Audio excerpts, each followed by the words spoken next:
Yeah. So I had a Tradcath friend. I was like, well, your church is going to like stop this, right? He said that there was a Facebook group that basically got shut down because there's such arguments because some pastor said something about how George Floyd was basically crucified and making these like really intense analogies. And some people said that's inappropriate. And the people who said it was inappropriate were attacked as racist. And these are traditionalist Catholics, right? So it's very, very like tough going, even in those pockets, because Christianity is fundamentally uh, leveling when it comes to race, which is okay. I mean, but the problem is like people in the United States, for whatever reason, I don't want to get into this. I think that frankly there is something to do with Protestantism in particular and individualism that is causing some issues in the West today. I don't think it's fundamental to Catholicism, but Catholicism in the United States is basically Protestant.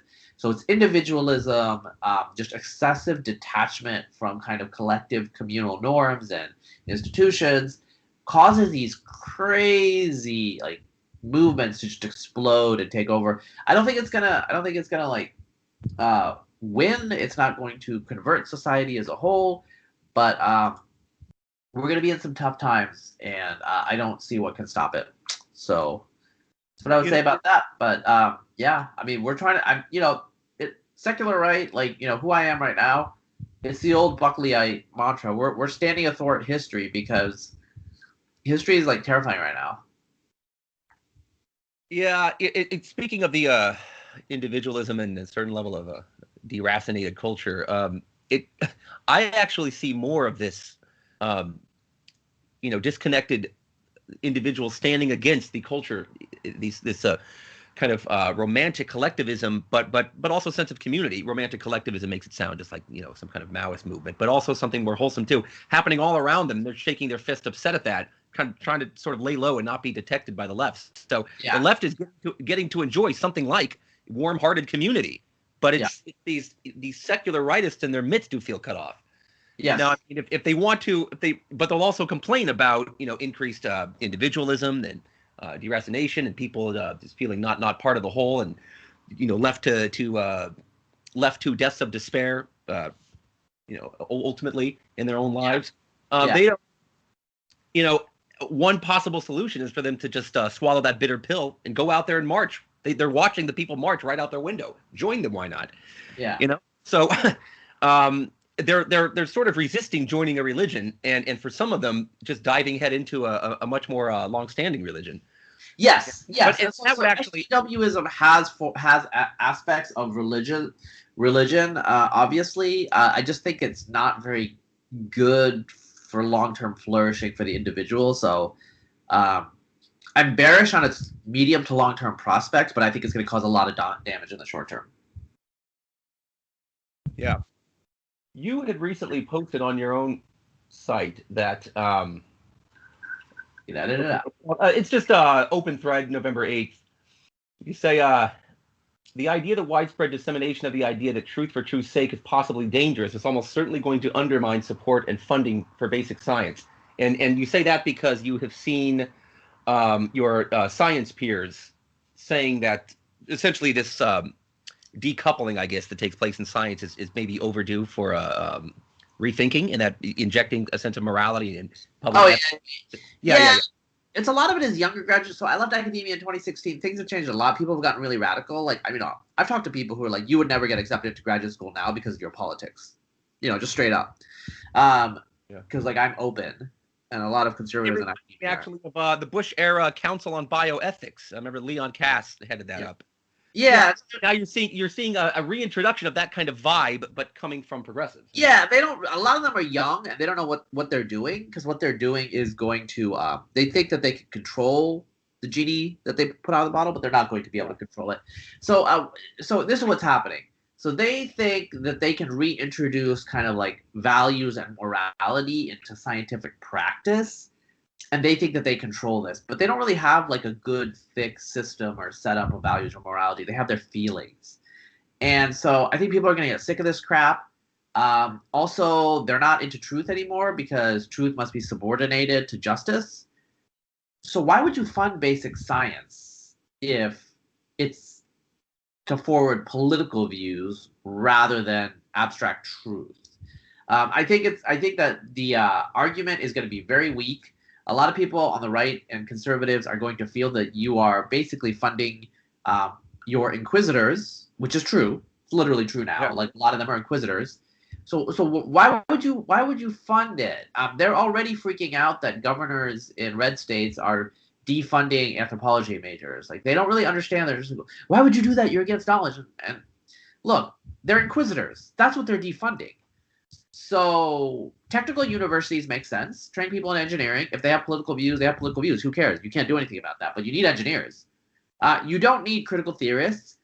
To be frank, you don't need evolutionary theorists. I mean, you do on some deep level, but there's other countries where people are going to do evolution. And so evolution, like for example, molecular biology, biomedical research is a lot less woke. I think partly because they have to deal with reality and real people. And I know this from just personal conversations I've had recently. It's obvious. I have a friend who switched from evolution and ecology to biomedicine, and everyone is way less woke. They're mostly MDs, and they have to deal with real people. Evolution and ecology, they're getting extremely woke. To be frank, it's driven a lot by young white women, and the white males are cowed, and they're just going along with everything. And so they're going to start denouncing people and rewriting everything. And evolution actually tells you that there's no such thing as sex, and that to be queer is actually what you should be. Like I'm kind of joking, but I'm not.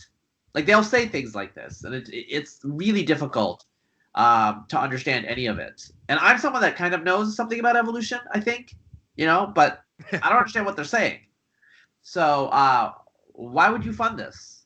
Okay, so you think that when it comes to just the culture at large and maybe the softer sciences and certainly things outside of science entirely, you're sort of black-pilled on that, but you think they're hitting a wall here where it's very empirical and very much math and science oriented, such that these nostrums just can't really take hold. So you feel better about science in the academy? This doesn't necessarily have to do with softness of science. So, for example, you could be a quantitative evolutionary geneticist, which is relatively rigorous in many ways, or you could be a statistical genetics person that works in biomedicine.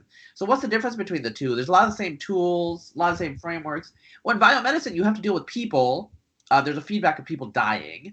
You have to deal with medical doctors that are just more common sense and concrete, right? Yeah. And so I'm not saying that insulates you from everything, but their lives are on the line. In evolutionary genetics, it's basic science, right? And so what keeps basic science honest? The culture of science, the culture of empiricism, the culture of truth. They don't have the culture of truth anymore. I mean, a lot of the older ones do, but they don't enforce it. They're scared. So Colin Wright, who is well known now, he's a Quillette editor, and when he wrote his first article about sex and gender for Quillette, he sent it to some colleagues in behavioral ecology and evolutionary biology, and they said, he told me this. They said, "Oh yeah, you're totally telling the truth, but this is going to destroy your career." Huh. So they admitted that it was the total truth. Send it to colleagues at all. but then you wonder, why do people write articles at all? They want to be able to share it. They want people to know. So it's risky. Yeah, but it's a group conformity and accolades of your peers. And so the problem with science right now, I mean, I don't know if it's a problem, but it's just how it is. Like, they're run as these huge collaborations often, and so I was having a discussion with someone where they were like, well, you don't need collaborators. And I'm like, well, if you're a theoretical sociologist or something, or theoretical, if you're a mathematician, you don't need collaborators. But if you work in any of the natural science, it's really difficult now to have a flourishing career without collaborators, without being part of big projects. And so even if you have tenure, if you unperson yourself by saying unpalatable things, that limits your prospects. Also, to get graduate students and postdocs, you need to be able to present them with a pathway to them coming to your lab and then eventually getting a job themselves through your recommendation and through your network. What if your name is total, blackened and you don't have a network? So I think this is a structural problem with the way science is run today. And the way it was enforced in the past of commitment to truth was the culture of truth. right? Even if it was unpalatable, people would say it. There were these like prominent people that would signal this. Today, they're not doing it at all. Today, they're just craven, and so here we are. Yeah, and that's actually an interesting gateway to a more left-wing take on all of this, and that has to do with monopoly capitalism and the state of the labor market. And I've seen the right claim that a lot of this stuff, this woke stuff, once the things that they saw that were restricted only to campuses in the 90s, by the time these people graduated and went out into the so-called real world, they'd be shaken from these beliefs. But that's not what we saw happen.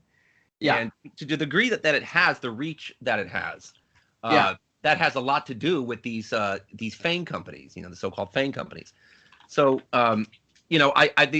you see murmurings like this on the anti-woke left, which I think is kind of having a moment right now. The IDW sort of retreated and seems to be all about the anti-woke left. And they're making these kinds of points, right? So, FANG has the economic and now cultural reach into Europe, into around the world, precisely because of monopoly capitalism. So for them, the better route to take to criticizing all of this is the political economic one. And that's a tough question. But I've become somewhat sympathetic to that. I think it has a lot to say for it. This is someone who contracts with Google, so it's, yeah. Well, so you have to live a life in this world, right? It doesn't necessarily mean that you have to be told you can't be totally consistent. So I do find a lot of Matt Stoller's opinions appealing. If you're talking about Big, his book, and this idea that you need to break apart these. Look who a lot of his fans are. I mean, I remember him posting once from Amazon. People who bought this also bought his book. I think it was called Big or something. They also bought Tucker Carlson. So even Matt Stoller's, trust-busting bona fides being on the left is now in question too.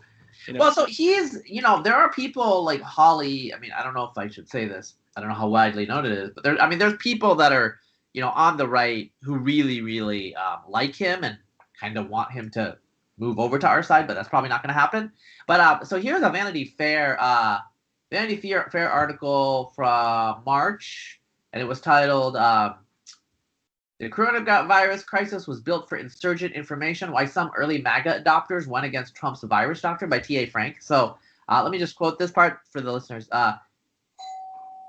So blah, blah, blah, included angel investor Balaji Srinivasan, geneticist Razib Khan, Dilbert cartoonist Scott Adams, Trump White House veteran Steve Bannon, Ars Technica co-founder John Stokes, Quillette editor Claire Lehman, entrepreneur Jeff Giese, author Matt Stoller, and Fox host Tucker Carlson. So, well, that's how it happened. There's the genesis right there. Yeah, well, I joke with him. I mean, he doesn't follow me back. Like, Matt Iglesias follows me back, but Matt Stoller does not. But anyway, it's an interesting world that we live in where he's gotten wrapped up in us, partly because he goes on Tucker Carlson. He's kind of anti-woke, and if you read his Atlantic article from 2016, right before the election, he profiled rather sympathetically a segregationist, anti-monopoly member of the House from the South, and did not profile very positively the liberal, neoliberal, anti-Nixon wave of Democrats that came in the 1970s that are, classical cultural liberals. So Stoller is, I think he's Jewish American from South Florida. I'm sure his cultural politics are what you would think they are. But he has a deep critique of neoliberalism, and that means that he does criticize some of this cultural liberal stuff as just signaling, right? Virtue signaling. So I think there's some there. And I think, it's not crazy. It's not a crazy view. I used to be an old school libertarian, so I know all the criticisms. But look, we've done some of the experiments here. After 2008, I will say after 2008, I got extremely much more skeptical about a lot of my neoclassical economics inflected views because we had run the experiment and it failed. Yeah, that was around the time, I should just say, that was around the time when that book Nudge was very popular. Behavioral economics was really taking off. Yeah, behavioral economics, all that stuff was huge in that period because of the market failure.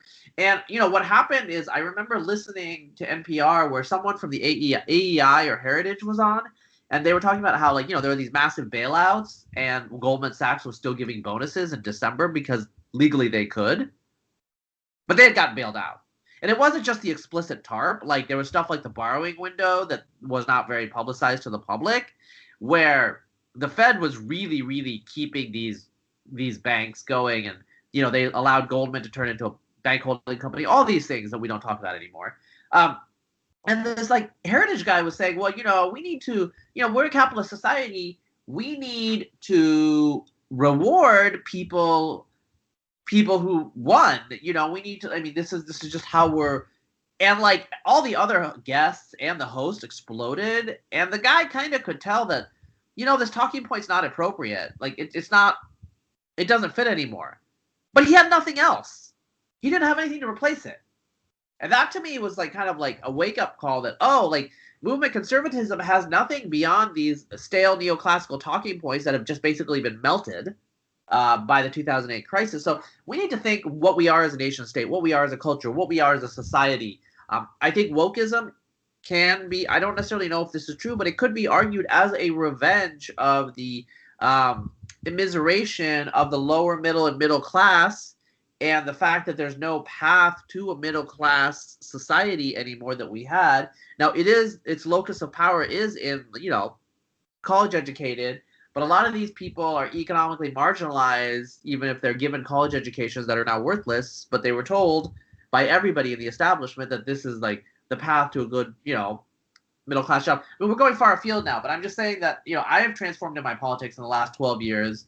I'm not worried about religion as much because religion is not a factor. I am worried about capitalism because capitalism is a factor, and I'm worried about capture of capitalism. On my blog, I use the word perverted to describe the way our elites behave, and I'm saying like left, right, everyone. They have no virtue. The people have no trust because why would you trust them? You know that they'll fuck you. Sorry about swearing, but they would. They would. They don't care about you. They didn't care about you in 2008. They don't care about you now, and that's why Trump was so appealing, because he seemed like, okay, well, let's gamble on this guy.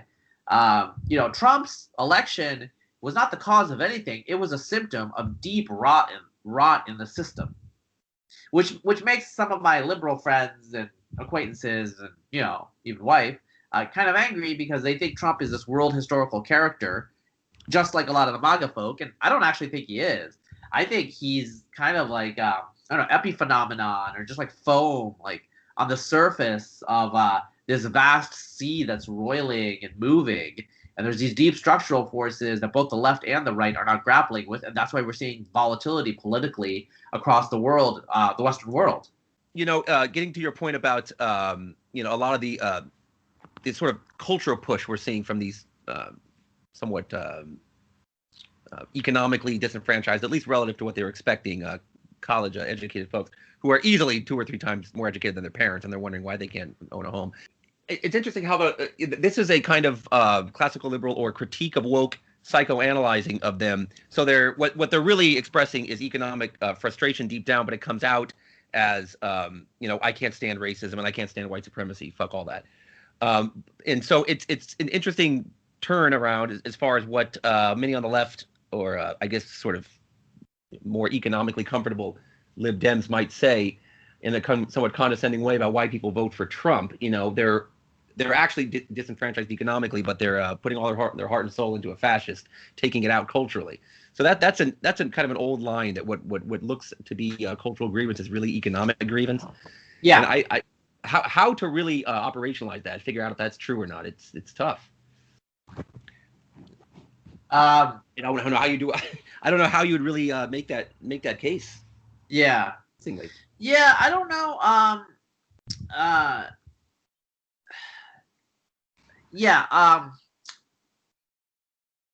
I think there's a lot of factors, but I think like everything there is there. I mean, I think there's some racial resentment. There's some economic, issues. I mean, this is like, we're a nation of 330 million people. You can't overgeneralize, right? So I think, but I think like the manual laborers, like all of these, if you look at who donated to Trump, Trump got most of the donations from like laborers, people who identified as laborers, just like these working class professions donated to Trump, where people who worked at Google, 97% donated to Biden, right? So this is like new economy versus old economy. They've been they've been given a raw deal. So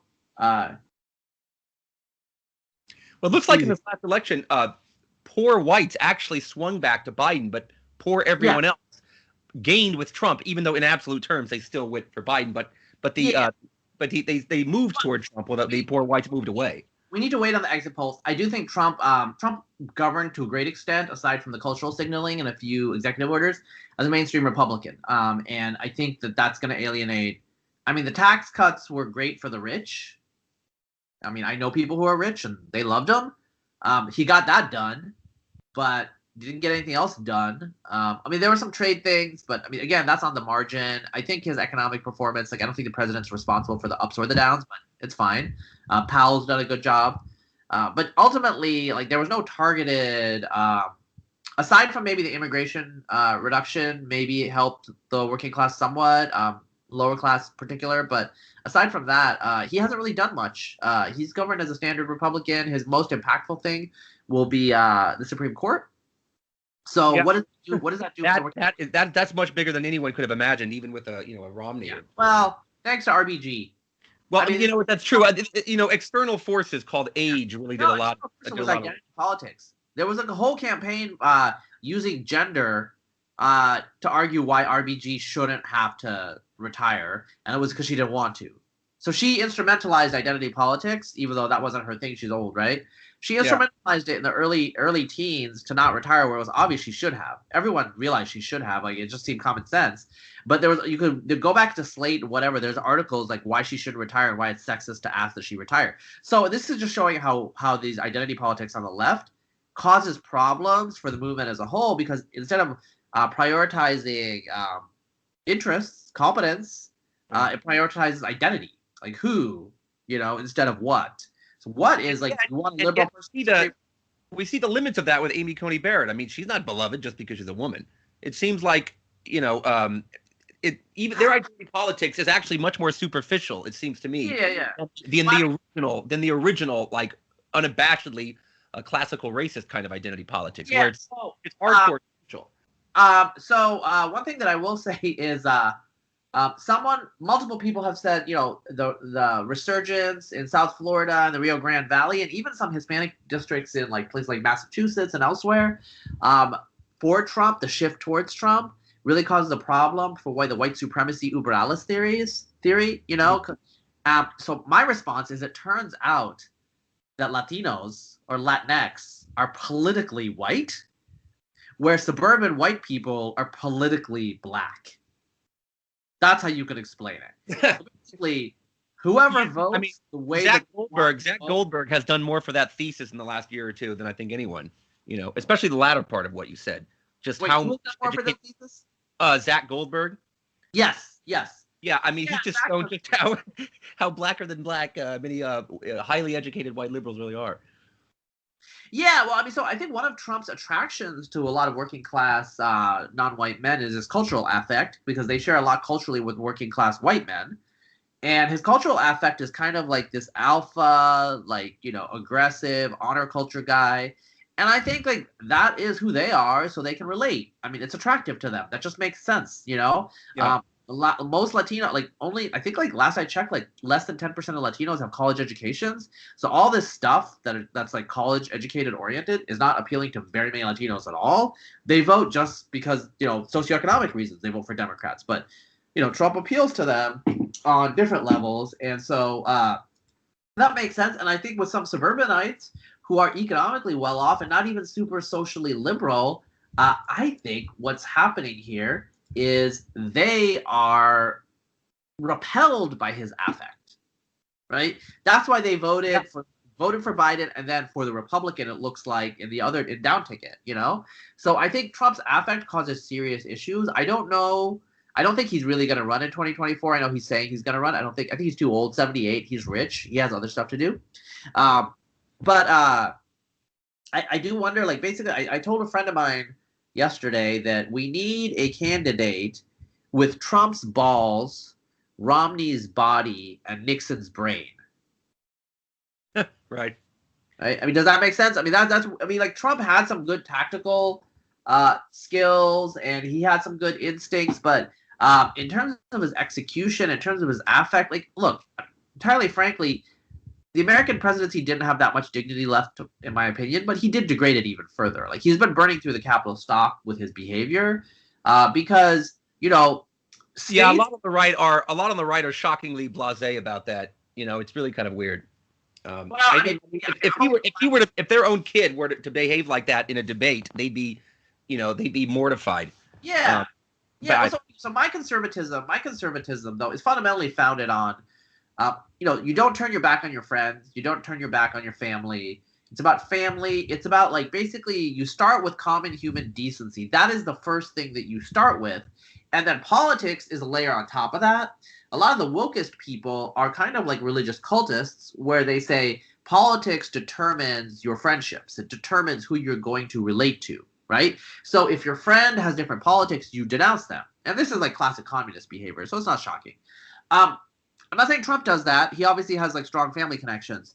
But some of his behavior erodes the norm of being a decent human being, which is something you have to work on as you develop into maturity as an adult. We all know people who were bullies as kids and they're decent human beings as adults because they had to be civilized toward it. And that's what conservatism is. You have to be civilized. You're naturally born kind of out of control. Now, I'm not Hobbesian. It's not all against all. Like, we have pro-social instincts, et cetera, et cetera. But obviously, you have, as a man, you have to, for example, like, I grew up in Eastern Oregon in an area where physical fights were common and you had to defend yourself. It's probably good that that's not normative in much of American culture, especially in the suburbs, because physical fights, they're risky and, they inculcate certain habits you don't want. But Trump, he modeled something that was much more pugilistic, and I don't necessarily think that that's good in the long term. So we might win elections, but what are we winning them for? So I want someone, and, like, Romney, he had, like, pretty strong views on immigration, for example, that just, people haven't paid attention to. But I mean, he was definitely on the Kobach train. So sometimes there has to be a harder edge, a harder affect than Romney had, but you still have to. But if you're still decent as a human being, that also doesn't burn into your cultural capital to win the battle. It's just like the Germans, the Prussians defeated the Austrians because they had better trains. Like, you still need these logistics. You still need the capital. You still need the system and the superstructure. You can't just go from election to election with personalities. And to some extent, Democrats did that with Obama, and they were totally hosed by that, right? A lot of the right were sort of maybe not a lot, but I think they came to be sort of happy about this. Thought it was refreshing that Trump didn't have an ideology. He seemed to lack one, but I actually think having one would have helped. And it almost certainly would have just meant that he'd be a less uncouth guy, because people who are ideological tend to be more highly educated and they display other, college guy type characteristics. But yeah, so it's sort of like wishing for something that can't exist in some sense. But anyway, well, mark my words. I think a year out from now, especially, or 2-3 years, especially if he doesn't plan on running again, Trump is going to start being looked on as kind of a more positive than negative cultural aberration that's kind of cool in a way, like George W. Bush's paintings. I think that's going to happen. Yeah, I need to go, Dane. So it was great talking to you. Thanks for doing this, Razib. Appreciate it. Awesome. Let's keep in touch, man.